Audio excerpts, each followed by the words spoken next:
오늘 설교 제목이 항복하라인데요. 여러분들은 항복이라는 단어를 들으셨을 때 긍정적인 생각이 먼저 드십니까? 아니면 부정적인 생각이 먼저 드십니까?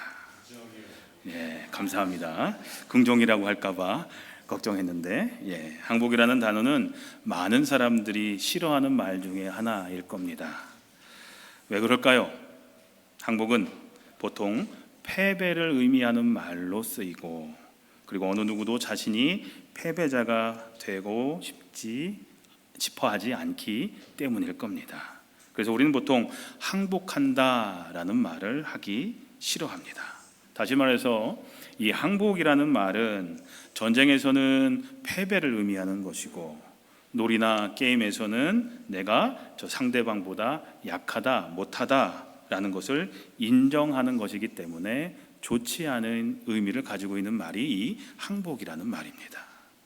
오늘날의 경쟁적인 문화 속에서 살아가고 있는 우리는 노력하고 시도하는 것을 멈추지 말아라, 절대 포기하지 말아라, 절대로 항복하지 말아라 라고 가르치고 또 배워왔습니다. 오직 승리만 있을 뿐이지 항복이라는 것은 생각하고 싶지도 않은 것이 오늘 우리가 살고 있는 이 시대의 모습이라는 거죠. 우리 또한 양보하고 맡기고 순종하고 항복하는 것보다는 승리하고 성공하고 극복하고 정복하고 쟁취하는 것에 관해 이야기하는 것을 더 좋아하죠. 하지만요, 우리 그리스도인들은 하나님께만은 항복해야 할 줄로 믿습니다. 철저히 우리는 하나님 앞에서만큼은 항복해야 합니다. 하나님께 항복하는 것은 누가 시켜서 단념하는 것이 아니라, 또 현실의 상황을 받아들이기 싫어서 항복하고 회피하는 것도 더더욱 아닙니다. 그렇게 결코 이성적인 생각을 포기하는 것을 의미하지도 않습니다.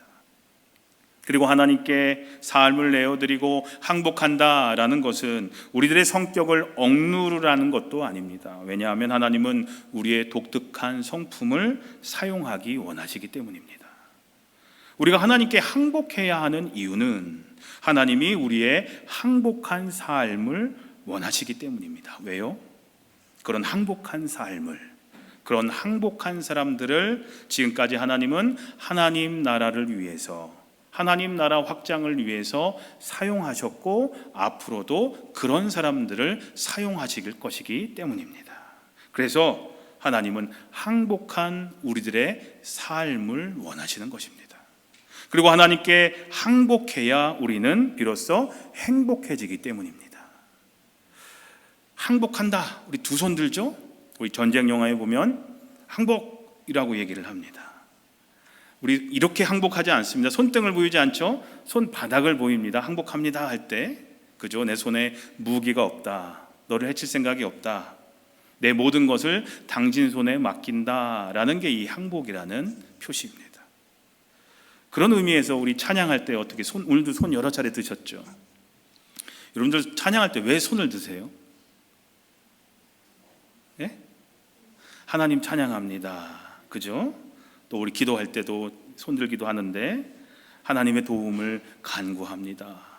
그런 의미에서 우리는 손을 들고 찬양하죠. 하나님을 찬양합니다. 하나님, 나의 모든 간구를 주님께 올려드리니 응답해 주십시오라는 바람을 가지고 우리는 손을 들고 찬양을 하고 기도도 하죠. 하지만 저는 그 의미 중에 한 가지가 항복이라는 뜻도 있다라는 생각을 해봤습니다. 하나님께 항복합니다. 나를 하나님께 맡깁니다. 제 삶을 주님께 맡깁니다 라는 의미를 포함하고 있는 행위가 바로 손을 드는 행위라고 생각을 해봤습니다. 여러분들 찬양하실 때 이 세 가지, 하나님을 찬양합니다, 하나님 나의 기도를, 나의 간구를, 나의 도움을 하나님 들어주시옵소서, 또 하나는 하나님 항복합니다, 하나님 제 삶을 주님께 드리오니 맡아서 해결해 주십시오. 그런 어떤 마음을 가지고 손을 들고 찬양해 보시면 좋을 것 같습니다. 하나님에게 우리가 항복할 때 95, 97, 99% 그걸로 절대 충분하지 않습니다. 하나님은 우리의 100% 항복을 원하십니다. 우리 삶의 전부를 원하신다라는 거죠. 조금은 떼놓고 이만큼만 항복하겠습니다가 아니라 너의 삶 전체를 나에게 항복하라 라고 말씀하고 계시다라는 거죠. 하지만 우리가 하나님께 완전히 삶을 드리는 것을, 이 항복하는 것을 방해하는 것이 몇 가지가 있습니다. 오늘 세 가지를 말씀드리고 싶은데, 첫째로 두려움, 둘째로 교만, 셋째로 불순종입니다. 이것으로 인해서 우리는 하나님이 우리를 얼마나 사랑하시는지 깨닫지 못하고 우리의 삶을 내 마음대로 하기를 원하며 하나님께 항복하는 것에 대해서 오해하게 만듭니다. 이 세 가지, 두려움, 교만, 불순종. 첫째로 하나님께 항복하는 삶, 완전히 내 삶을 하나님께 드리는 것을 방해하는 것, 바로 두려움입니다. 우리 지난주에도 두려움에 대한 말씀을 드렸지만요, 두려움을 가지고 있을 때는 우리가 하나님께 항복할 수가 없습니다. 하지만 사랑이, 우리를 향하신 하나님의 사랑이 그 모든 두려움을 없애줄 수 있습니다. 하나님이 우리를 얼마나 사랑하시는지 깨달으면 깨달을수록 우리를 하나님께 내어드리는 것이 더 쉬워진다라는 거죠. 하나님이 우리를 사랑하면 얼만큼 사랑하시는지를 깨달으면 깨달을수록 우리 삶을 짓누르는 두려움들이 사라져버린다라는 거죠. 그렇다면 하나님이 우리를 사랑하신다는 것을 어떻게 알 수 있습니까? 하나님은 성경을 통해서 수많은 말씀들을 통해서 우리를 향한 사랑의 증거들을 보여주십니다. 시편에 보면 하나님은 우리에게 긍휼을 베풀어 주십니다. 하나님은 우리의 길과 눕는 것을 감찰하시고 우리의 모든 행위를 아십니다. 하나님은 우리에게 모든 것을 후히 주사 누리게 하십니다. 하나님은 우리의 삶을 위한 좋은 계획을 가지고 계십니다. 하나님은 우리를 용서하십니다. 하나님은 노하기를 더디하십니다. 라고 성경은 말씀하고 있습니다. 이 모든 것이 하나님께서 우리를 향하신 사랑의 표현이라는 거죠. 너희를 이만큼 사랑한다, 내가 노하기를 더디할 만큼 너희를 사랑한다고 우리에게 말씀하고 계시다라는 거죠. 사랑하는 성도님들, 하나님은 우리가 상상하는 것 이상으로 우리를 사랑하십니다. 믿으십니까? 상상하는 것 이상으로 우리를 사랑하세요. 우리가 상상할 수 없을 정도로, 우리가 감히 생각할 수 없을 정도로 하나님은 저와 여러분들을 사랑하십니다. 이것을 가장 극적으로 표현한 것이 바로 하나님이 우리를 위해서 하나님의 아들을 희생하신 것입니다. 로마서 5장 8절 우리 함께 읽어볼까요? 시작. 우리가 아직 죄인 되었을 때 그리스도께서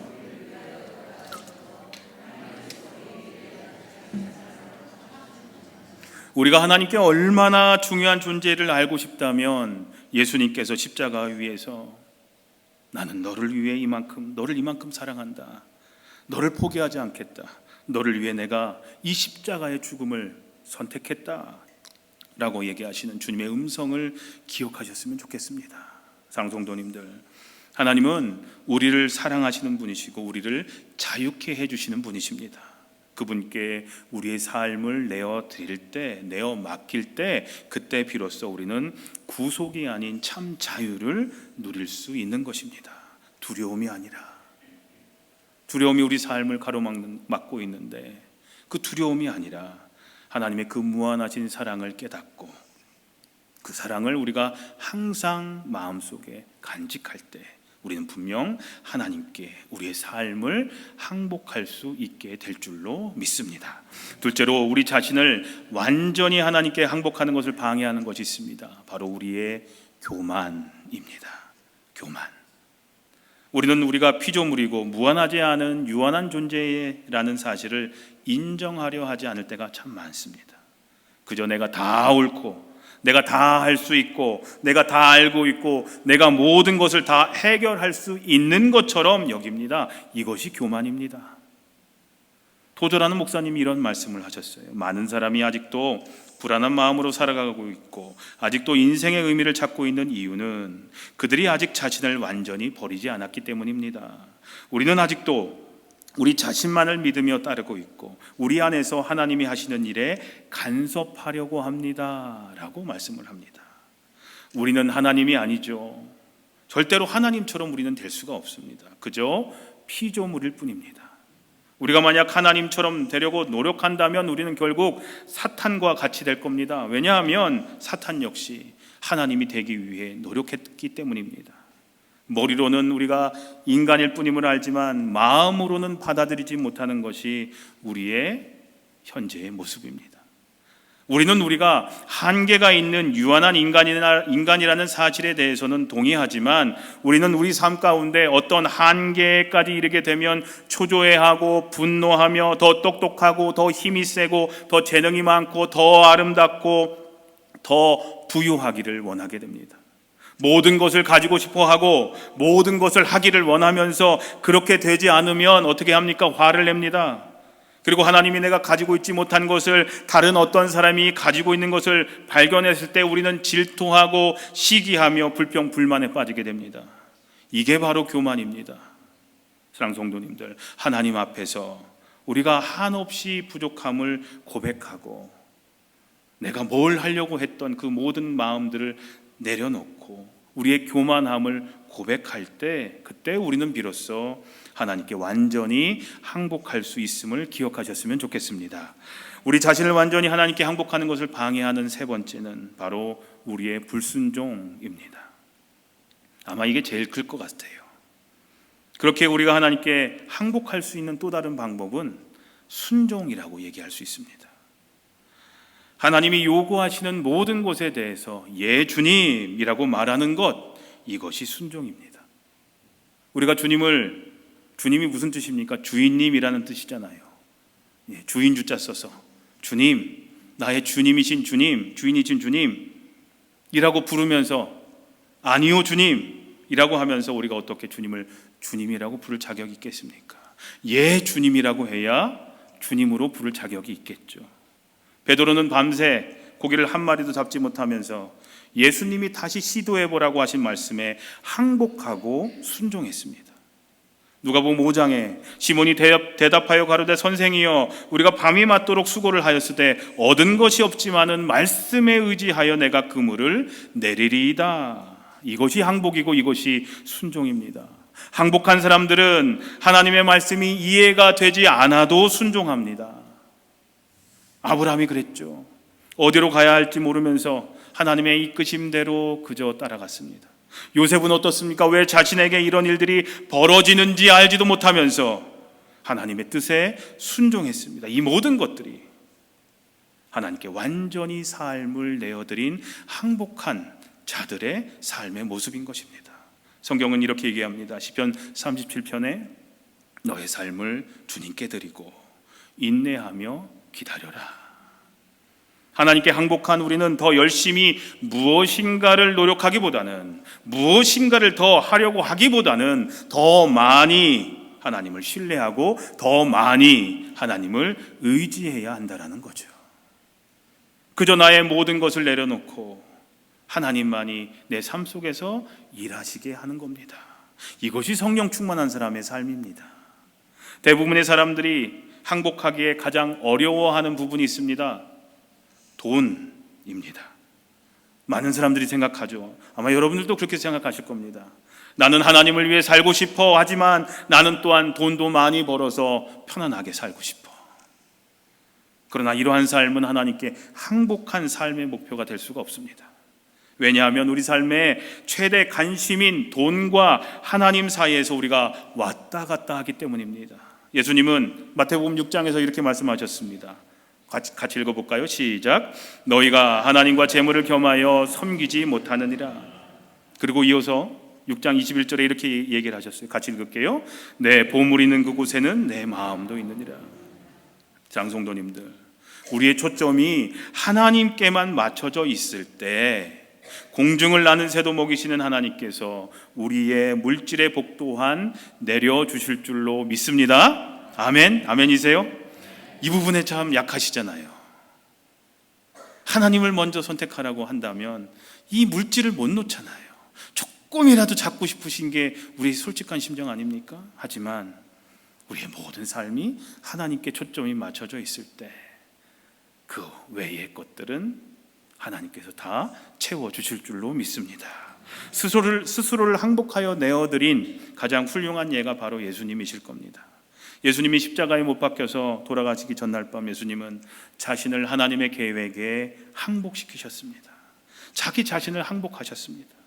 아버지여, 아버지께서는 모든 것이 가능하오니 이 잔을 내게서 옮기시옵소서. 그러나 나의 원대로 마옵시고 누구의 뜻으로? 아버지의 원대로 되게 하옵소서. 예수님은 하나님, 이 고통을 거둬 가실 수 있는 능력이 있으시면 그렇게 하십시오 라고 기도하지 않으셨습니다. 예수님은 하나님께서 모든 것을 다 하실 수 있다는 것을 이미 알고 계셨기 때문에 이 고통을 거두는 것이 하나님을 위한 것이라면 그렇게 하십시오. 그러나 이 고통이, 이 아픔이, 이 엄청난 일이 하나님의 목적을 이루는 데 쓰인다면 저 역시 그렇게 되기를 원합니다 라고 기도하셨습니다. 진정한 항복은 아버지, 만약 이 문제, 내 삶의 이 고통, 이 아픔, 이 상황이 하나님의 목적과 영광을 위해 필요하다면 거두지 마십시오 라고 말하는 것, 그것이 진정한 항복입니다.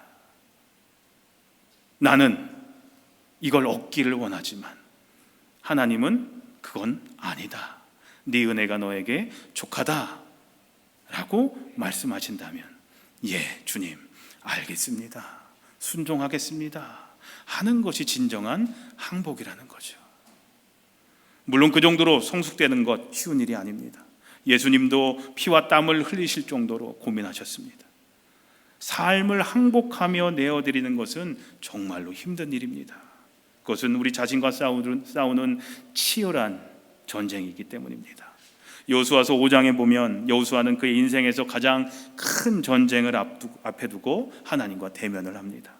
그는 하나님 앞에 무릎을 꿇고 경배를 드렸으면서 모든 것을 하나님께 맡깁니다. 항복합니다. 하나님, 알아서 해결해 주십시오. 그리고 그 항복이 여리고에서의 승리를 가능케 했습니다. 항복할 때 승리할 수가 있습니다. 하나님께 항복할 때 우리는 더 강건해질 수 있습니다. 항복할 때 우리는 비로소 참 행복을 느끼며 이 땅에서 삶을 누릴 수 있게 되는 것입니다. 장성도님들, 하나님은 항복한 사람들을 사용하십니다. 마리아를 선택해서 예수님의 어머니가 되게 하신 이유는 그녀에게 재능이 있거나 부유하거나 아름다워서가 아니라 마리아가 하나님께 완전히 삶을 내어 맡겼기 때문이었습니다. 전사가 도저히 있을 법하지 않은 하나님의 계획을 설명할 때 마리아는 차분하게 대답합니다. 한번 같이 읽어볼까요? 시작. 보십시오, 나는 주의 여종입니다. 말씀대로 나에게 이루어지기를 바랍니다. 장성도님들, 하나님께 항복한 삶을 하나님이 사용하시는 것보다 더 강력한 것은 없습니다. 그렇기 때문에 성경은 야고보서 4장에 그러니 너 자신을 완전히 하나님께 드리라 라고 말씀하고 있는 겁니다. 모든 것을 하나님께 맡기시길 바랍니다. 과거의 후회, 과거의 상처, 아픔, 현재의 문제들, 미래의 걱정과 내 야망과 두려움과 꿈과 약점과 습관과 상처, 우리가 가지고 있는 모든 열등감까지도 이 모든 것을 하나님께 맡기십시오. 항복하십시오. 이렇게 우리가 하나님 앞에 항복할 때, 하나님께 완전히 우리 삶을 내어놓을 때, 바로 그때 하나님은 우리를 위해 일하기 시작하실 것입니다. 내 인생의 운전대는 나만 붙잡아야 된다라는 고정관념에서 우리는 벗어나야 합니다. 왜요? 그래야 가야 할 방향이 잡히고 가야 할 길이 보이고 어떤 방법으로 가야 할지를 알 수 있게 되기 때문입니다. 하나님의 인도하심, 하나님의 돌보심을 받으며 산다는 것, 인생이라는 자동차의 열쇠를 하나님께 드리는 것을 말합니다. 내 인생의 운전대를 하나님께 맡기는 것을 말합니다. 하나님 앞에 무릎 꿇는다는 것을 말합니다. 하나님께 항복한다라는 것을 뜻합니다. 예수님을 우리 삶의 운전석에 앉으시게 하고 우리가 쥐고 있는 우리 삶의 핸들에서 이제 손을 떼시기 바랍니다. 그리고 두려워하지 말고 그분의 품 안에서 평안함을 누리시기를 소망합니다. 예수님께서 우리 삶을 지배하실 때, 이끄시고 인도하실 때 우리는 그 어떤 일도 능히 감당할 수 있게 될 줄로 믿습니다. 그래서 하나님께 항복할 때 우리는 빌립보서 4장 13절 말씀처럼 같이 읽겠습니다. 내게 능력 주시는 자 안에서 내가 모든 것을 할 수 있습니다 라고 사도 바울처럼 고백할 수 있게 될 줄로 믿습니다. 사랑하는 성도님들, 이제 하나님 앞에 모두 내어드릴 때입니다. 여러분의 근심과 걱정과 초조와 불안과 나쁜 생각들과 미래의 염려까지도 다 하나님께 맡기십시오. 여러분의 매일매일의 삶을 하나님 앞에서 항복하십시오. 나는 죽고 오직 예수님으로만 살아가십시오. 그래서 승리하는 삶, 승리하는 신앙생활이 되시기를 우리 주님의 이름으로 간절히 소원하며 축원합니다.